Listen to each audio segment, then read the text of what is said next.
புலியின் முகம், டிராகன் முதுகு, வித்தியாசமாக நடுக்கடலில் வலையில் சிக்கிய மீன்.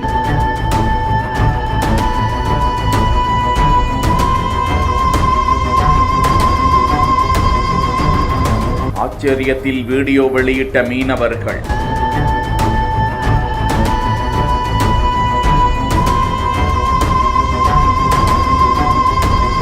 பூமியின் முக்கால்வாசி பகுதி கடல் என்ற நிலையில் கடல் வாழ் உயிரினங்கள் எண்ணற்றவை. மனிதர்கள் இதுவரை கண்டிராத பல வகை மீன் உள்ளிட்ட இனங்கள் அவ்வப்போது வலைகளில் சிக்கி வலைதளங்களில் வெளியிடப்பட ஆச்சரியத்தை ஏற்படுத்தி வருகிறது. அந்த வகையில் இந்தியன் ஓஷன் ஃபிஷர்மேன் என்கிற யூடியூப் பக்கத்தில் வெளியிடப்பட்டிருக்கும் இந்த காணொளியில் வலையில் சிக்கிய சுமார் 10 அடி நீளம் கொண்ட இந்த மீன் ஜப்பானிய சீன மக்களால் விழா காலங்களில் டிராகன் போன்று வடிவமைக்கப்பட்ட நீளமான பாம்பு வடிவமைப்பில் கலை திறமையை காட்டுவார்கள். அதே போலதான் இந்த ஜந்துவிற்கும் முதுகெல்லாம் வித்தியாசமான கத்தி போன்ற ஆரஞ்சு நிற முட்களும் விலங்குகளை ஒத்த முகமும் பாம்பு போன்ற நீளமான உடல்வாகும் கொண்டிருக்கிறது. இதற்கு பெயர் ஓர்ஃபிஷ், தமிழில் துடுப்பு மீன் என்று அழைக்கப்பட ஆச்சரியத்தை ஏற்படுத்தி வருகிறது.